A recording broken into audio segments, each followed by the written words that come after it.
안녕하세요. 유용훈입니다. 안녕하세요. 아산정책연구원의 신범철입니다. 반갑습니다. 네, 미국 트럼프 장관 대통령이 우리 승인 없이는 한국은 아무것도 할 수 없다.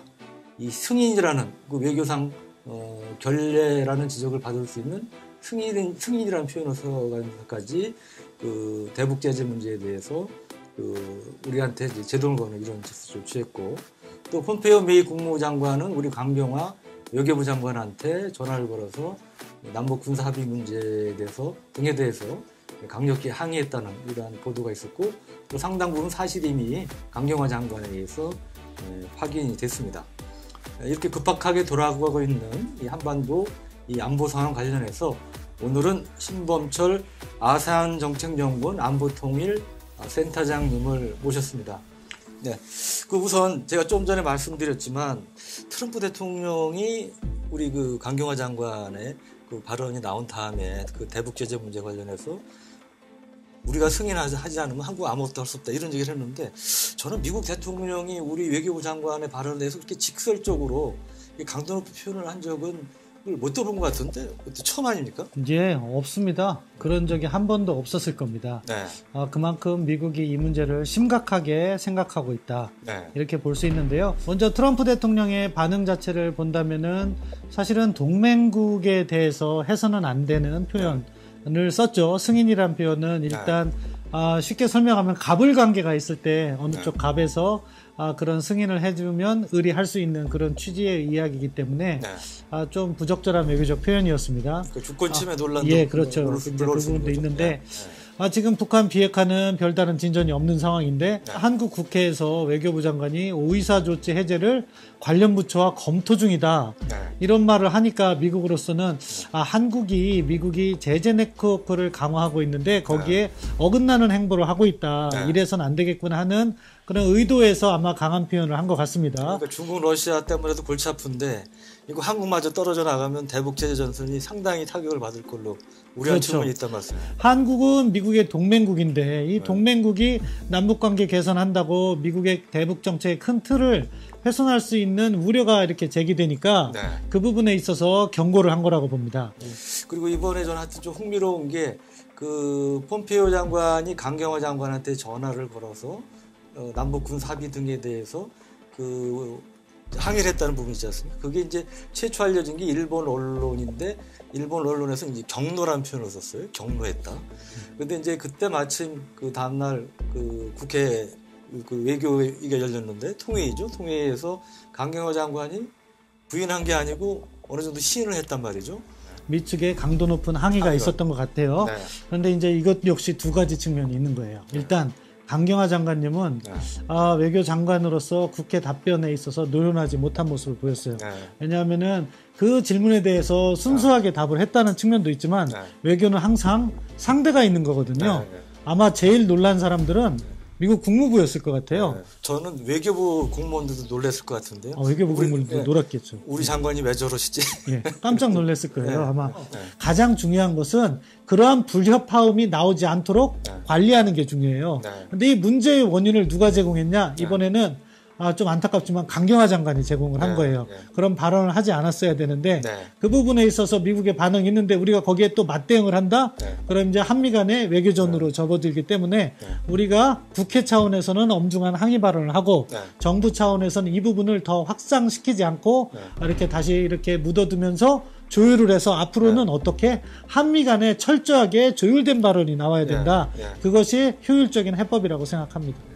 지금까지 이제 폼페이오 방북의 어떤 득실, 뭐 긍정적인 부정적인 말씀하셨는데 총평을 해서 점수를 매긴다면 몇 점 좀 주시겠어요? 폼페이오 이번 방북의 점수는 한 60점 정도. 60점. 예, 원래 60점까지가 학점을 줄 때 D 학점입니다. 그 밑으로 떨어지면 F인데 뭐냐면은 그래도 풍계리 사찰이라는 게 이루어진다면 그나마 조금이라도 진전은 된 것이다. 왜냐하면 북한은 계속해서 사찰을 거부하고 있는데 근데 이 역시도 아직은 앞으로 풀어가야 된다. 왜냐하면은요 핵실험장을 사찰한다는 것은 그 핵실험장에서 어떠한 핵실험이 이루어졌는지를 확인하는 과정인 거죠. 그러니까 핵실험 이루어진 그 장소에서 시료를 채집하는 거예요. 근데 이거를 하려면은요 사실은 사찰단만 가서는 안 돼요. 네. 장비가 가야죠. 네. 그래서 드릴링을 해서 이렇게 파서 그 지점까지 도착해서 시료를 채집해야 되는데 이 순서를 보세요. 북한이 먼저 붕괴를 시켜버렸어요. 네. 풍계리 핵실험장을 갖다가 이렇게 폭파시키지 않았다면 네. 터널 갱도 입구까지 가서 네. 막혀있는 데서 수십 미터만 드릴링으로 해서 파고 들어가면 채집을 할 수가 있어요. 네. 근데 지금은 거기를 붕괴시켰으니까 어떻게 해야 돼요? 네. 만탑산으로 올라가야 돼요. 올라가서 이제 뚫어야 되는 거죠. 예, 거기서 수직으로 이렇게 네. 뚫어야 되는데 그거는 수백 미터에 이를 수도 있거든요. 네. 그럼 이게 상당히 중장비도 필요하고 네. 이게 상당히 어려운 어떻게 보면은 그 사찰 과정이 남아 있습니다. 네. 네. 다만 이제 실무 협상을 한다니까 그러니까 스티브 비건 대북정책 특별대표하고 아마 최선희 북한 외무성 부상이 될 텐데 그러한 실무 협의를 해서 풍계리에는 어떠한 사찰단이 가고 네. 그 사찰단의 활동이 어떠한 것이고 이렇게 협의를 다시 할 건데 네. 거기서 그러한 제대로 된 사찰이 확인되지 않는다면 네. 이것은 미국의 대북 정책의 또 다른 실패의 사례가 될 수 있다 그렇게 봅니다. 네, 그 사찰 대상에 동창리 시험장이 그 엔진 연소 시험장도 포함되지 않았습니까? 근데 저는 이 동창리 발사장 관련해서 사실은 그 정부 일각에서 사실을 어떻게 보면 좀 호도하고 있다고 느껴지는 게 동창리 발사장은 없어야더라도 북한의 이동식 ICBM이라든지 또 바퀴가 16개에서 18개 달린 대형 발사 차량은 그대로 남아있는 거 아닙니까? 예, 그렇습니다. 네. 그러니까 어떻게 보면 이 전문가의 관점에서 볼 때 정부의 네. 발표가 약간 정교하지가 않아요. 네. 말씀하신 것처럼 북한의 핵위협은 이동식 발사대를 사용하기 때문에 더 위험한 거죠. 네. 이 동창리 발사대는 말씀하신 것처럼 북한은 스스로 네. 우주의 평화적 위협, 인공위성 발사체라고 네, 하고서는 주장하는 해왔던 거예요. 네. 근데 그것이 거짓말이라는 게 나타난 거죠. 네. 과거 우주의 평화적 이용을 명분으로 해서 네. 대륙간 탄도미사일을 개발했던 것이 발사된 거죠. 그러니까 네. 다시 한번 확인했던 말씀이죠. 예, 예. 자, 그 다음에는 네. 이제 군사적인 차원에서 이걸 네. 볼 때 동창리 미사일 발사대는 네. 이미 고정 타깃이 돼서 아무런 의미가 없는 거죠. 그리고 네. 북한이 보유한 우리가 군사 퍼레이드 할 때 네. 많이 보시지 않았습니까? 네. 바퀴가 8축, 9축짜리 거기서 화성 15형, 화성 14형, 화성 13형 이런 대륙간 탄도미사일급을 발사할 수 있는 그런 미사일들이 위험한 것이고 네. 그러한 이동식 발사대로 이렇게 이동해서 했을 때 우리가 추적이 어려운 네. 것이지 네. 그러니까 북한이 동굴 같은 데 은닉했다가 바로 이동해서 쏘면은 우리가 탐지하는 데 시간이 짧기 때문에 짧기 때문에 탐지가 어려우는 거죠. 네. 그런 것들이 위협적인데 네. 그러한 부분을 가만히 놔두고 네. 이러한 고정식 발사대가 폐기됐으니까 뭐 북한의 핵위협이 해소된다. 네. 이런 논리로 접근하는 것은 옳지 않다고 봅니다. 네. 어떻게 보면 북한 핵 능력에 대한 검증을 100이라고 놓을 때 네. 풍계리는 한 6, 7 정도 된다고 봐요. 네. 예, 동창리는 네. 한 3, 4도 안 됩니다. 네. 왜 그러냐? 거기 엔진을 개발했던 건데 네. 이미 엔진 능력은 북한이 보여줬어요. 네. 이미 사거리는 13,000km까지 보낼 네. 수 있다는 거. 네. 그러니까 그 시설을 가봤자 네. 거기서 새롭게 나올 건 없다. 네. 그렇기 때문에 중요하지 않고 중요한 것은요. 실질적으로 들어가는 건 영변 핵시설. 네. 그것이 저는 한 30-40% 정도 차지한다고 네. 생각합니다. 네. 왜? 거기에는 원자로, 5메가와트짜리 원자로가 있어서 유일하게 플루토늄을 추출하는 시설이 있고 네. 또 2000기의 농축 우라늄 시설이 있어서 뭐 1년에 한 40kg 정도 내외의 농축 우라늄을 이렇게 뽑아낼 수 있는 시설이 있는 거죠. 네. 그러니까 한 30-40%. 왜 30-40%밖에 안 되냐? 은닉 시설이 더 중요한 거죠. 네. 다른 지역에 숨겨놓은 것이 더 위협적인 거죠. 그렇죠. 따라서 우리가 영변만 들여다봤다고 해서 그것만 제대로 검증했다고 해서 북한 핵 능력을 검증한 것이 아닙니다. 네. 그러한 은닉시설, 비밀시설을 제대로 검증을 해야지 비핵화가 달성된 건데 지금 협상이 어려운 게 뭐냐면요. 북한은 계속해서 살라미 전술로 나오는 거죠. 네. 그러니까 이번에 풍계리만 해도 지난번에는 기자단한테 한번 보여줘서 생색을 내고 네. 이번에는 사찰단에 보여줘서 또 생색을 내고 네. 동창리 미사일 기지 그리고 영변 핵시설 같은 경우도 이렇게 나눌 수 있을 거예요. 그렇죠. 플루토늄 시설과 우라늄 시설. 농축 시설. 네. 이러다 보면은 언제 은닉 시설까지 갈 것이며 네. 그런 부분이 있기 때문에 우리가 북한의 협상 전략을 정확히 알고 문제에 네. 접근해야 된다. 네. 그렇게 생각합니다. 네. 이제 지금 보면 이제 관심사가 앞으로 이제 미국 2차 정상회담이 열리지 않겠습니까? 그러면 트럼프 대통령이 이제 얼마 전에 일단은 중간선거, 미국 중간선거 이후에 열린다. 어떻게 전망하세요? 장소와 시기에 대해서. 장소와 시기는 결국 의제하고 관련이 돼 있습니다. 네. 예를 들어서 미국이 원하는 핵목록 제출하겠다. 네. 핵시설에 대한 검증 제대로 받겠다. 그 정도까지 답을 준다면은 트럼프 대통령이 평양을 갈 수 있는 거죠. 김정은 위원장에게 선물을 줄 수 있습니다.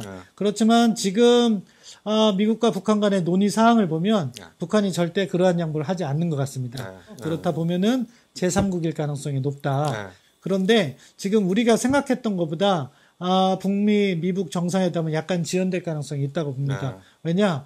이런 실무회담을 통해서 구체적인 내용을 논의한다고 했는데 아직 스티브 비건과 최선희가 만나지도 않았어요. 트럼프 대통령도 급하지 않다는 얘기를 몇 번 했잖아요. 그렇죠. 트럼프 대통령의 입장에서는 어떻게 보면 우리 정부랑 입장이 달라요.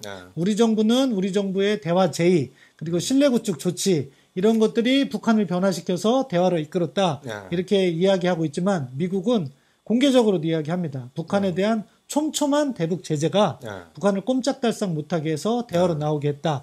그렇기 때문에 이 제재가 유지되면 미국도 손해를 보지 않는다. 왜? 이 과정에서 북한이 핵실험과 미사일 실험을 안 하니까 미국을 골치 아프게 하지 않는다. 그렇기 때문에 북한이 신고검증 제대로 하지 않으면 우리는 제재를 계속 유지하겠다. 그게 트럼프 대통령의 접근법인 것 같습니다. 그렇기 때문에 미국도 서두르지 않는 거고요. 그런 과정에서 이제 북한은 어떠한 노력을 하겠습니까? 제재를 약화시키기 위해서 중국과 접촉하고 러시아와 접촉하고 또 남북관계 진전이라는 이름으로 한국에게 제재를 조금씩 훼손시키는 그러한 협력을 해줄 것을 요구할 가능성이 높다고 보는데요.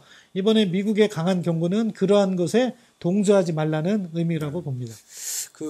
또 이제 관심사가 2차 미북 정상회담이 이제 성사가 된다면, 이루어진다면, 그때 과연 이른바 빅딜, 그러니까 여기에 대해서 얘기하는 빅딜은 종전선언하고 ICBM 뭐 일부든 전부든 폐기, 그 다음에 뭐 핵시설 등에 대한 리스 제공, 뭐 이런 것들이 되겠죠.